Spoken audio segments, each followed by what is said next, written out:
I was originally going to do a vlog about stuff going on in my life right now, and something happened today that I have not been able to take my mind off of at all, and I just need to get it out. I'm part of a bunch of local Facebook groups in my town.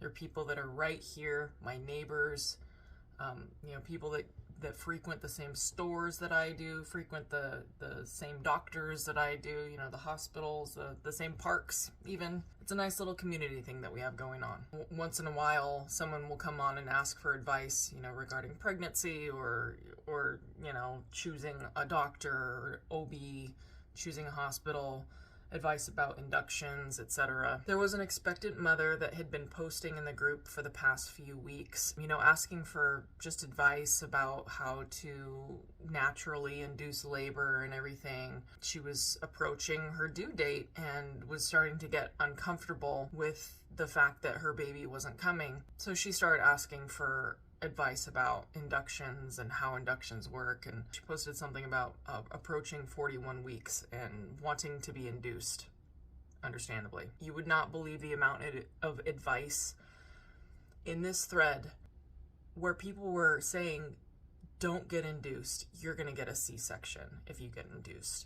Or, I know this sounds really awful and you're probably over being pregnant, but just let baby come when they want to come. Other things like, just let baby come naturally, your baby knows when it's time to come. So to a lot of these comments, I was actually replying and saying, I'm sorry, this is bad advice. This is bad advice. Take it from a mother who is a full-term stillbirth mother. Inductions save lives. And at 41 weeks, this mother should be induced. If you're overdue, you should be induced. And the mother who originally posted the content agreed with me. She's like, yes, I know you mean well, to some of the other women that were saying, don't do it and just let baby come. She even responded herself saying, I know you mean well, but I'm worried about my baby and she's not coming on her own, so I want to be induced. A couple days later, she makes another post saying that she's getting the induction in a couple days, and then she's asking for advice about pain management. So I give my advice. I talk about my 3 inductions, the first being my daughter that passed away in utero. I told her that I waited until 8 centimeters and it was the worst pain I've ever experienced in my life. And then with my next 2 children, I chose to be induced early, and also chose to get the epidural earlier so I didn't have to suffer through that kind of pain again. So again, I mentioned my stillbirth and my positive induction experiences. She didn't respond to anybody that day. And I was just kind of sitting there thinking about it. I'm like, I had this odd feeling, I felt like her baby died. And I couldn't shake that feeling, and a bunch of stuff was going on today. My son's been going through a sleep regression and it's been kind of rough. So everything that I was going through with my son today kind of took my mind off of it. And then I suddenly got a notification on Facebook and she said, hi, Stefanie, do you mind if I privately message you? And I was like, wait, who's this? And I looked and I saw whose post it was. And then I saw that I was the only person she responded to. And my heart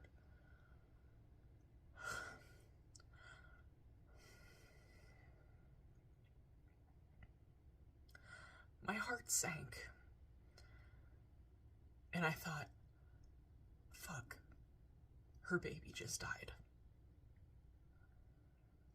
I said, yeah, you can message me. And she responded, she said, okay, thank you, I just did.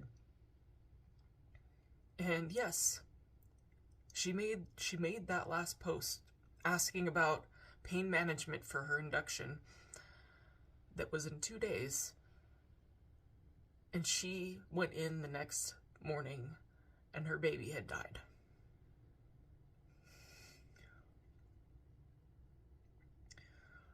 She messaged me as she was holding her baby in her arms and asked me how long I waited before having my other 2 children. So I chatted with her about that and told her I was so very sorry. And, we both kind of shared stories about the guilt we felt for not going in sooner, I know a lot of people have reservations about C-sections. I know a lot of people, including me, I was one of them that was so against inductions. I heard so much bad information about the cascade of interventions. I had seen this awful film that painted inductions like it was this horrible thing that hospitals created in order to make money, when that is not true at all. Inductions save lives. If you think about what happened before the invention of medical inductions, a lot of mothers and babies just died. A lot.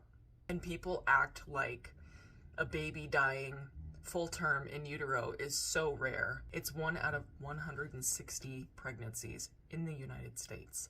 That doesn't sound that rare. 1%, that sounds rare.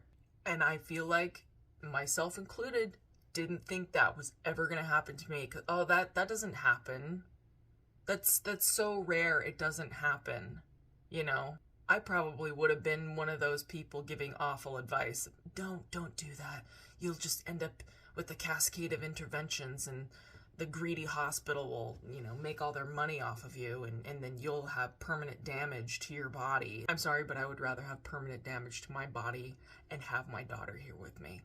And I'm sure this other mother that is grieving terribly tonight feels the same way. I have such a mixture of emotions regarding all that shitty advice that mother was receiving, even though she knew it was not good advice.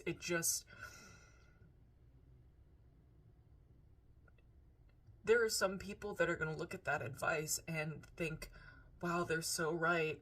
I shouldn't be induced. I should just let baby come, even though I'm 41 weeks along. Somebody is going to look at that and think that that's the good advice, and that someone like me saying, you should probably go now to get that baby out of you, is like the weird person. I just know what that poor mother is going to be going through the next few days, the next weeks, the next months, the next year.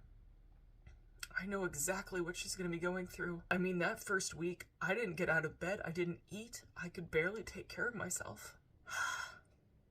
And I hate that anyone has to experience that type of pain.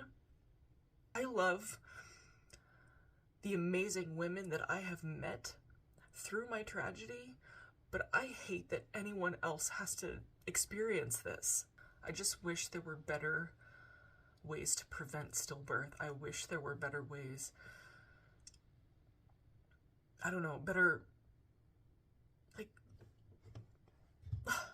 I don't understand why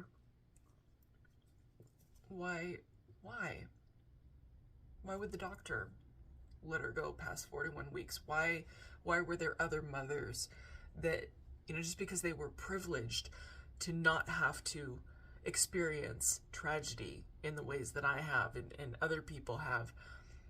Why? I mean, there are studies that indicate that 39 weeks, like a 39-week induction for a low-risk mother and baby, cuts the risk of stillbirth in half. I think the worst part of this whole situation, aside from the mother experiencing probably the worst day of her life, is that I'm sure this mother's not going to go back on her posts and tell these other women what happened. I'm sure she's probably not going to publicly talk about it, because stillbirth and loss in general is still stigmatized, and it is still something that people expect you to shut up about. And people don't grieve openly and talk about it openly the way that I have, or other mothers, even some of my closest friends talk about it publicly on TikTok and everything. But most women don't. And It kills me to think that these women that were leaving this really terrible advice and saying, don't do that, you'll just end up in a C-section. Just let your baby come naturally. These women are not going to know that advice potentially kills babies. And they're going to continue to give that bad advice. Why would you give that advice to a woman who's 41 weeks pregnant is fucking beyond me. Sorry, I'm angry. I'm angry and sad for this mother and for that beautiful baby.